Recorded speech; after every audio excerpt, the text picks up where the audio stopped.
Hello बच्चों, मैं निर्मल हिंदी तरंग में आप सभी का स्वागत करती हूँ। आइए बच्चों, आज हम पढ़ेंगे कक्षा 6 की पूरक पुस्तिका बालराम कथा का 5वां पाठ चित्रकूट में भरत। बच्चों, इस पाठ का आधा भाग हम कर चुके हैं। अगर आपने इस पाठ का पहला भाग नहीं देखा है तो मैं उस वीडियो का लिंक डिस्क्रिप्शन बॉक्स में डाल दूँगी, ताकि आप पहले उस वीडियो को देखें और फिर इस वीडियो पर आएँ, जिससे इस पाठ को अच्छे से समझ सकें। तो आइए बच्चों, अब बढ़ते हैं पाठ की तरफ। जब भरत को पता चलता है कि मेरी माँ कैकेयी ने मंथरा के कान भरने पर मेरे प्रिय भाई राम को वनवास दिया है, तो वे बड़े दुखी हो जाते हैं और वे सबसे मंत्रणा करते हैं और ये सलाह होती है कि राम को जो है वो अयोध्या वापस लाया जाए। अगली सुबह भरत सभी मंत्रियों और सभासदों के साथ वन के लिए चले और अगली सुबह मंत्रियों के साथ भरत चल देते हैं। गुरु वशिष्ठ साथ थे, नगरवासी भी थे। अयोध्या की चतुरंगनी सेना तो थी ही। राम तब तक गंगा पार कर चित्रकूट पहुंच गए थे। वहां एक आश्रम था महर्षि भारद्वाज का, और राम जो है वो गंगा पार करके चित्रकूट पहुंच चुके थे महर्षि भारद्वाज के आश्रम में, गंगा यमुना के संगम पर। और कहाँ था बच्चों वो? गंगा और यमुना जो दोनों नदियाँ जहाँ पर मिलती हैं उसके संगम पर। राम आश्रम में नहीं रहना चाहते थे ताकि महर्षि को असुविधा न हो। राम चाहते थे कि हम आश्रम में न रहें, क्योंकि उनके रहने पर महर्षि को असुविधा हो सकती थी। महर्षि ने उन्हें एक पहाड़ी दिखाई, सुंदर स्थान, सुरम्य दृश्य। महर्षि ने वहीं से उनको एक पहाड़ी दिखाई, बहुत ही सुंदर रमणीय स्थान था। पर्णकुटी वहीं बनाई गई और वहीं पर जाकर उन लोगों ने अपनी पर्णकुटी बनाई। भरत को सूचना मिल गई थी, वे चित्रकूट ही आ रहे थे। भरत को पता चल चुका था कि राम जो है वो चित्रकूट में हैं। वे चित्रकूट ही जा रहे थे पूरे दल बल के साथ। सेना के चलने से आसमान धूल से अट गया, और जब अयोध्यावासी और सेना जब साथ चले तो इतनी धूल का गुबार उठा कि पूरा आसमान ही उससे अट गया। हर ओर कोलाहल, सब ओर शोर शराबा था। वे श्रृंगवेरपुर पहुँचे। निषाद राजगुह को सेना देखकर कुछ संदेह हुआ, कहीं राजमद में आकर राम भरत पर आक्रमण करने तो नहीं जा रहे हैं। क्योंकि किसी को भी भरत के मंतव्य का नहीं पता था, इसलिए सब ने अपने मन में अनुचित एक आशंका का एक घर बना हुआ था सबके ही मस्तिष्क में।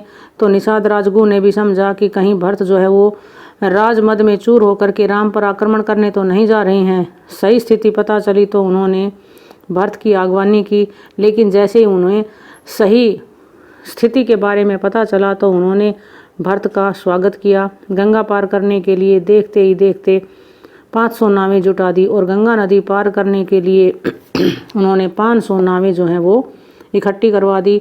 रास्ते में मुनि भारद्वाज का आश्रम पड़ा। उन्होंने भरत को राम का समाचार दिया।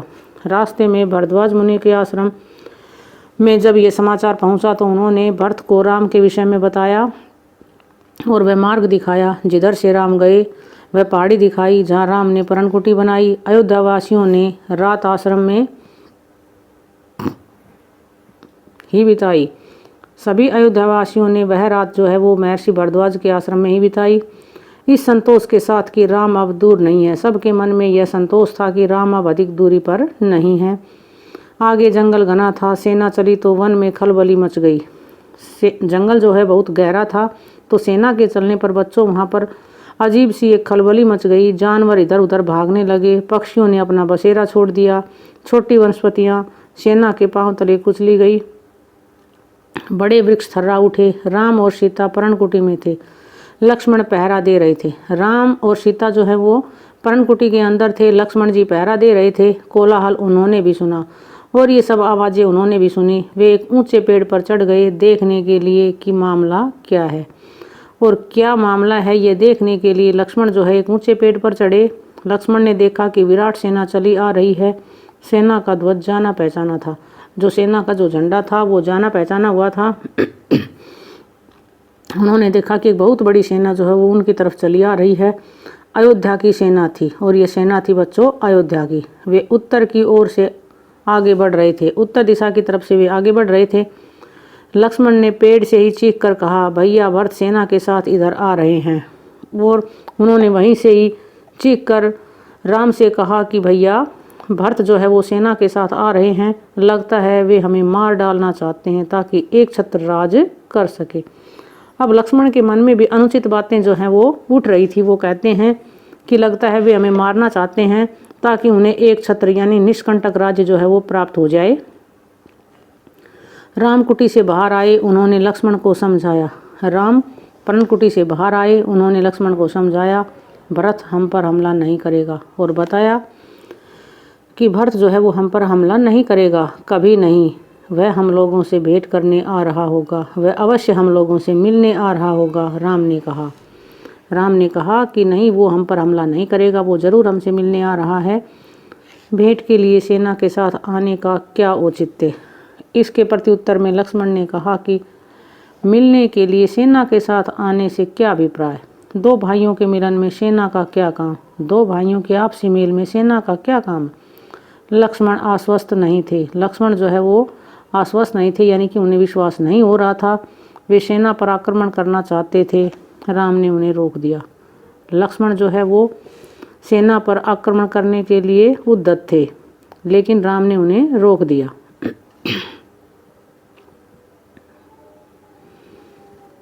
वीर पुरुष धैर्य का साथ कभी नहीं छोड़ते, और राम ने लक्ष्मण को समझाते हुए कहा कि जो वीर पुरुष होते हैं वो कभी भी धैर्य का साथ नहीं छोड़ते, यानी कि धैर्य से काम लेते हैं। कुछ समय प्रतीक्षा करो, और कुछ समय इंतजार करने को कहा। इस प्रकार का उतावलापन उचित नहीं है, और कहा कि इस तरह का उतावलापन ठीक नहीं है। भरत ने सेना पहाड़ी के नीचे रोक दी, नगरवासियों से भी वहीं ठहरने को कहा। भरत ने पहाड़ी के नीचे ही सेना को रोक दिया और नगरवासियों को भी कहा कि आप लोग भी यहीं ठहरें। कोलाहल थम गया, उसकी जगह पुनः वन की नैसर्गिक शांति ने ले ली। नैसर्गिक होती बच्चों प्राकृतिक, कुदरती। जो कोलाहल था यानी जो शोर शराबा था वह थम गया था, और उसकी जगह दोबारा से प्राकृतिक शांति लौट आई थी। भरत ने पहाड़ी को प्रणाम किया, शत्रुघ्न को साथ लेकर नंगे पांव ऊपर चढ़े, और छोटे भाई शत्रुघ्न को साथ लेकर वे ऊपर पहाड़ी पर चढ़े नंगे पैर ही। पाँवों की गति अचानक बढ़ गई। भाई से मिलने की उत्कंठा में, अपने भाई राम से मिलने की लगन में उनके पैरों की जो गति थी बच्चों वो भी बहुत तेज हो गई थी। वे और प्रतीक्षा नहीं कर सकते थे, उनसे अब और इंतजार नहीं हो रहा था। पहाड़ी पर दूर से उन्हें एक छवि दिखी, वह राम थे। उन्हें दूर से ही सुंदर छवि दिखाई दी, और वे थे राम। शिला पर बैठे हुए, पास ही सीता और लक्ष्मण बैठे थे।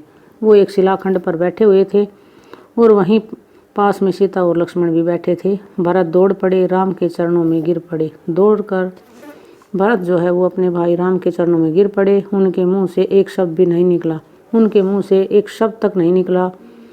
शत्रुघ्न ने भी राम की चरण वंदना की। शत्रुघ्न ने भी अपने भाई राम के पैरों को स्पर्श किया। बोले वे भी नहीं, और वे भी कुछ नहीं बोल पाए। उन्होंने दोनों को उठाकर सीने से लगा लिया, और राम ने दोनों भाइयों को उठाकर अपने हृदय से लगा लिया। सबकी आंखों में आंसू थे। भरत साहस नहीं जुटा पा रहे थे बड़े भाई को यह सूचना देने का कि पिता दशरथ नहीं रहे, यानी कि भरत में इतनी हिम्मत नहीं थी कि वे अपने भाई राम को ये बता दें कि पिता दशरथ जो है वो नहीं रहे। एक दुखद समाचार है भ्राता, और कहा कि हे भाई, एक बहुत ही दुखद समाचार है। बहुत कठिनाई से उन्होंने कहा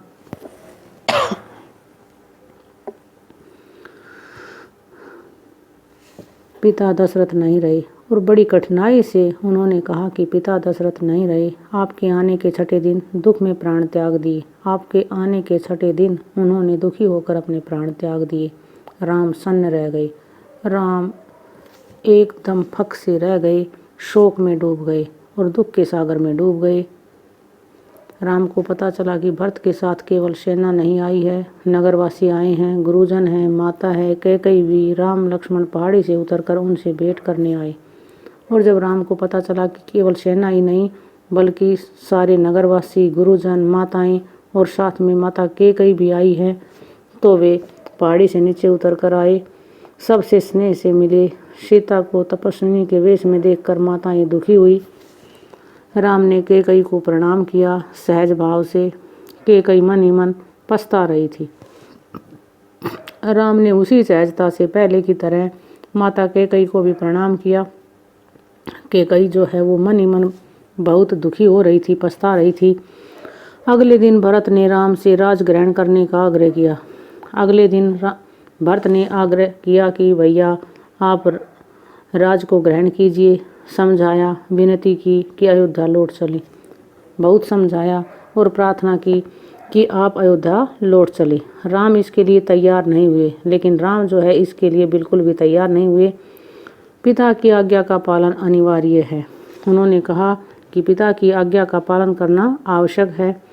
पिता की मृत्यु के बाद मैं उनका वचन नहीं तोड़ सकता। पिता की मृत्यु के बाद तो मैं बिल्कुल भी उनका वचन नहीं तोड़ सकता।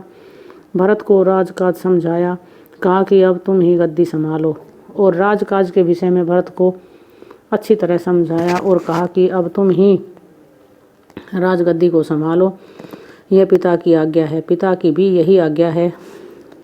राम भरत संवाद के समय मंत्री और सभासद वहां उपस्थित थे। जब राम और भरत दोनों आपस में इस तरह की बातें कर रहे थे तो उस समय मंत्री और सभासद भी वहीं थे। मुनि वशिष्ठ भी वहीं पर थे। भरत बार बार राम से लौटने का आग्रह कर रहे थे। भरत जो है वो बार बार राम से अयोध्या चलने की प्रार्थना कर रहे थे। राम हर बार पूरी विनम्रता और दृढ़ता के साथ इसे अस्वीकार करते रहे, लेकिन राम भी विनम्रता और दृढ़ता के साथ इस बात को नकारते रहे। महर्षि वशिष्ठ ने कहा, राम रघुकुल की परंपरा में राजा ज्येष्ठ पुत्र ही होता है। तुम्हें अयोध्या लौटकर अपना दायित्व निभाना चाहिए। और मुनि वशिष्ठ ने कहा कि राम रघुकुल की परंपरा के अनुसार जो बड़ा पुत्र होता है वही राजकार्य को संभालता है, इसलिए तुम अयोध्या लौटकर अपना दायित्व निभाओ, यानी कि अपनी जिम्मेवारी को निभाओ। इसी में कुल का मान है, इसी में कुल का मान है।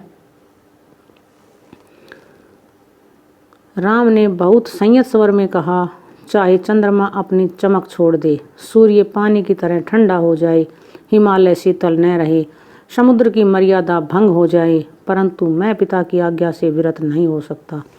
और बड़े ही संयमित स्वर में राम ने कहा कि चाहे कुछ भी हो जाए, चंद्रमा अपनी चमक छोड़ दे, सूर्य जो है वो बिल्कुल ठंडा हो जाए, हिमालय शीतल ना रहे, समुद्र अपनी मर्यादा भंग कर दे, लेकिन मैं राम जो है पिता की आज्ञा से विरत नहीं हो सकता। मैं अपनी पिता की आज्ञा से विमुख नहीं हो सकता। मैं उन्हीं की आज्ञा से वन आया हूँ, उन्हीं की आज्ञा से भरत को राजगद्दी संभालनी चाहिए। मैं अपनी पिता की आज्ञा से यहाँ आया हूँ वन में, तो भरत को भी पिता की आज्ञा अनुसार राजगद्दी संभालनी चाहिए। राम किसी तरह लौटने को तैयार नहीं हुए। भरत के चेहरे पर निराशा के भाव थे। जब सबके समझाने के पश्चात भी राम लौटने को तैयार नहीं हुए, भरत और अधिक निराश हो गए। वे विफल हो गए थे। वे जो चाहते थे उसके लिए भरत जो है वो सफल नहीं हो पाए। राम को मनाने में, आप नहीं लौटेंगे तो मैं भी खाली हाथ नहीं जाऊंगा। फिर भरत ने कहा कि अगर आप नहीं चलेंगे तो मैं भी खाली हाथ नहीं जाऊंगा। आप मुझे अपनी खड़ाऊँ दे दे, मैं 14 वर्ष उसी की आज्ञा से राजकाज चलाऊंगा। मैं 14 वर्ष तक इन खड़ाओं की आज्ञा से ही राजकार्य चलाऊंगा। भरत का यह आग्रह राम ने स्वीकार कर लिया और भरत की ये जो प्रार्थना थी वो राम ने स्वीकार कर ली, अपनी खड़ाऊँ दे दी और अपनी खड़ाऊँ जो है वो भरत को दे दी। भरत ने खड़ाऊँ को माथे से लगाया और बच्चों खड़ाऊँ होती है पैर में पहनने वाली चप्पल की तरह, और कहा 14 वर्ष तक अयोध्या पर इन चरण पादुकाओं का शासन रहेगा। और कहा कि 14 वर्षों तक इन चरण पादुकाओं का ही अयोध्या पर शासन रहेगा। सबको प्रणाम कर राम ने उन्हें चित्रकूट से विदा किया। सभी को प्रणाम किया और राम ने चित्रकूट से भरत और संपूर्ण सेना, माताएं और मंत्री परिषद और महर्षि वशिष्ठ थे, इन सब को विदा किया। राम की चरण पादुकाओं को एक सुसज्जित हाथी पर रखा गया। राम की जो चरण पादुकाएं थी वो एक सजे हुए हाथी पर रखी गई। प्रतिहारी उस पर चंवर डुला रहे थे। जो प्रतिहारी थे वो उस पर चंवर डुला रहे थे। अयोध्या पहुंचकर भरत ने पादुका पूजन किया। जब अयोध्या पहुंच गए सब लोग तो भरत ने उन चरण पादुकाओं का पूजन किया। कहा ये पादुकाएं राम की धरोहर है, और कहा कि ये जो पादुकाएं हैं वे मेरे भाई राम की विरासत हैं। मैं इनकी रक्षा करूंगा, मैं इन्हीं की रक्षा करूंगा। इनकी गरिमा को आँच नहीं आने दूंगा और इनकी जो गरिमा है, इनके गौरव को मैं आँच नहीं आने दूंगा। भरत अयोध्या में कभी नहीं रुके, तपस्वी के वस्त्र पहने और नंदीग्राम चले गए। भरत भी अयोध्या में नहीं रुके और बच्चों अयोध्या से कुछ दूरी पर नंदीग्राम में चले गए। उन्होंने भी तपस्वियों वाले वस्त्र ही धारण कर लिए। जाते समय उन्होंने कहा, मेरी अब केवल एक इच्छा है, इन पादुकाओं को उन चरणों में देखूं जहाँ इन्हें होना चाहिए। और उन्होंने यही कहा कि मेरी एक इच्छा है कि मैं इन पादुकाओं को उन्हीं चरणों में देखूं जहाँ इन्हें होना चाहिए। मैं राम के लौटने की प्रतीक्षा करूंगा 14 वर्ष। और कहा कि मैं राम के लौटने की 14 वर्ष तक प्रतीक्षा करूंगा। तो बच्चों आज की वीडियो में इतना ही। मैं आशा करती हूँ ये वीडियो आपको पसंद आई होगी। अगर वीडियो पसंद आई हो तो इसे लाइक करें और अगर आप इस चैनल पर नए हैं तो चैनल को सब्सक्राइब करना न भूलें।